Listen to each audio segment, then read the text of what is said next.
The UK is a delightful but relatively small island comprising of a shade over 60 million acres.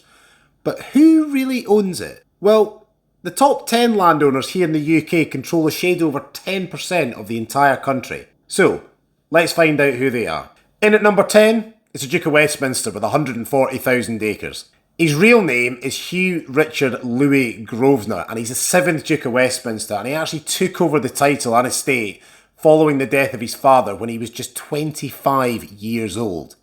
He has a net worth of over £10 billion, and this is largely related to the fact that a lot of the land he owns is in some of the most expensive real estate in the entire world, including areas of Mayfair and Belgravia in central London. In at number 9 is United Utilities with 141,000 acres. United Utilities are a water company with the vast majority of their land in the northwest of England, mainly Merseyside, Lancashire, Cheshire and Cumbria. They're a FTSE 100 company with a turnover of over £1.8 billion, and interestingly, they actually own 166 reservoirs. I didn't know that either.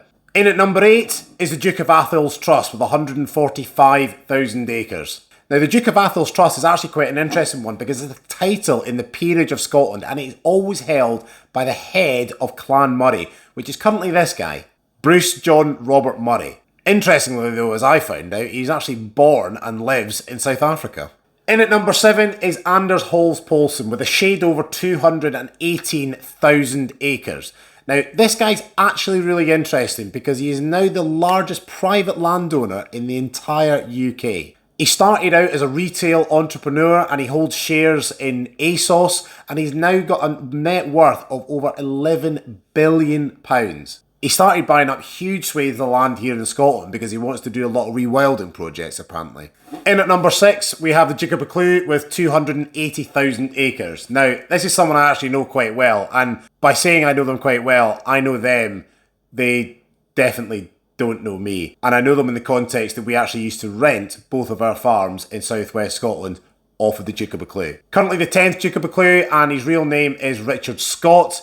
He has 3 main seats, which are basically his big houses. One Drumlanrig Castle near Thornhill, the other one is Bow Hill House near Selkirk, and the third one is Boughton House in Northamptonshire. In at number 5 we have the RSPB, who are the Royal Society for the Protection of Birds, and they have 332,000 acres here in the UK. The RSPB are one of the world's largest nature conservation organisations, and they have 222 nature reservoirs across the UK. They are a charity, and their main objectives are to promote conservation and for the protection of birds and the wider environment. In at number 4 we have the Crown Estate with a shade over 678,000 acres. But hear me out on this. The Crown Estate is the UK Sovereign's, now Prince Charles, public estate, and it is neither part of government or the Sovereign's private estate. The Sovereign's not actually involved in any of the management or the administration of the estate and actually exerts very little control over its affairs. In at number 3 is the National Trust and the National Trust for Scotland with over 800,000 acres. These guys are Britain's largest farmer, apparently. The National Trust for England has 620,000 acres, whereas the National Trust for Scotland has a shade over 180,000 acres. They have a turnover of 680 million. In at number 2 is the MOD, which is the Ministry of Defence here in the UK, with a shade over 850,000 acres of land. This is a ministerial government department with the majority of their land actually being in England, and as the name suggests in the tin, the majority of that land is used for defence and military training.